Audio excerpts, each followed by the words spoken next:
Is Bev your mother energy?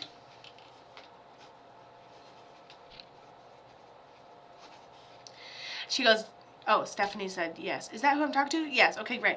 And she goes, yes, it is your mom. Mom says you look like her. You can join the list today if you would like. I think I could take a couple more people. If you'd like to go to katothemedium.com, you can go ahead and join. Bev, Stephanie, Bev says that A, she's your mom. B, you look like her. She goes, she is my mom.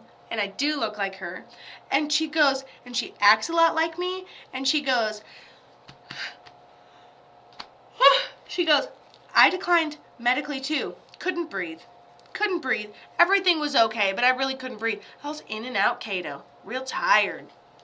Okay, hold on.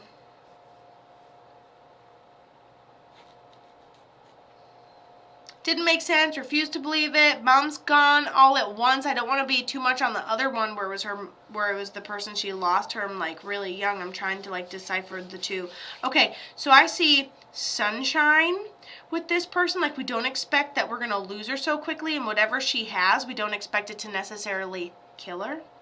She said she passed from something medical, but all of a sudden it was really hard to breathe, and I think it went down all at once. I think it's like something like, I don't know, it's almost like a symptom you couldn't manage fast enough almost. She shows me like a pillow. I know it sounds so weird, but like what doesn't sound weird on this channel at this point? And she shows me like a pillow or comfort or ALS. What's ALS? Someone tell me really quick. I know I should have it, but she says yes, ALS took her. It's a million ways to die out there. I can't keep them all straight. And so she shows me a pillow. So she talks about comfort, or maybe we made pillows or blankets or something to snuggle with after the time of her passing. Maybe you still have pillowcases or sheets or I don't know, something comfort. Almost feels like my best friend died of ALS. Well, I need to look it up. Y'all tell me. Medical, then it all happened so quickly. Some people have this forever and they don't die from it. And then it was like almost unfair how fast she had to go, which means you didn't feel like you got a chance to say goodbye. She pretty much makes me feel like she collapses all at once, but she has comfort. She's not in pain. And now I'm going to have to look up what ALS is. What is ALS? Oops. What's ALS? A progressive neurodegenerative disease that affects nerve cells in the brain and spinal cord. What are the chances that when we talked to Greg, when he had gotten shot, he severed his spinal cord? When we had talked to Martha, she had brain aneurysms. And now when we're talking to Bev, it's a progressive neurodegenerative disease that affects the nerve cells in the brain and the spinal cord, leading to muscle weakness and eventually paralysis. It's known as Lou Gehrig's disease. What are the chances they all just kind of line up like that? And it took her speech, so she wasn't...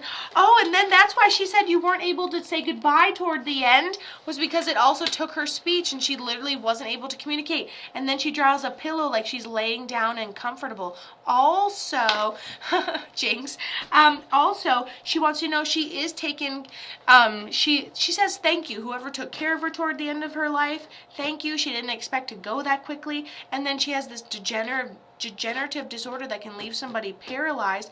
Listen, she's like circles a million times this pillow that we drew, talking about comfort. Not only if somebody made something in honor of her memory, but the comfort she had at the end. I feel like compared to what she passed from, she was probably in the most comfortable state she could have asked to be in toward the end. And she goes, yes, she passed at home in bed. Wow.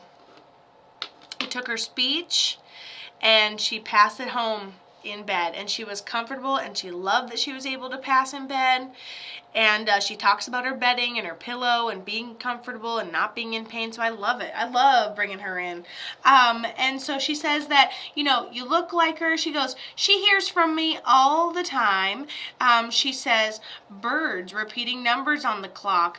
It's been a while, but how about that song that makes you think of me every single time? It almost sounds like Shania Twain or some sort of like, whose bed have your boots been under her? Whose heart did you steal, I wonder? This time did it feel like thunder, baby? And who did you run to? I like it. Sounds like play that song that makes you think of me. Pay attention to the synchronicities, and every couple of months, well, thank you, every couple of months, you're going to have those dreams of me, and I'm not going anywhere, and there's no lack of signs. And I feel like we have maybe her ashes in a necklace, or just ashes in general, but that we're having in honor of her memory, which I really love. So, dang, she had no shortage of sign and symbols for you, my dear. That is for show. Let me go ahead and get those on the big screen so you can see them all. Bam.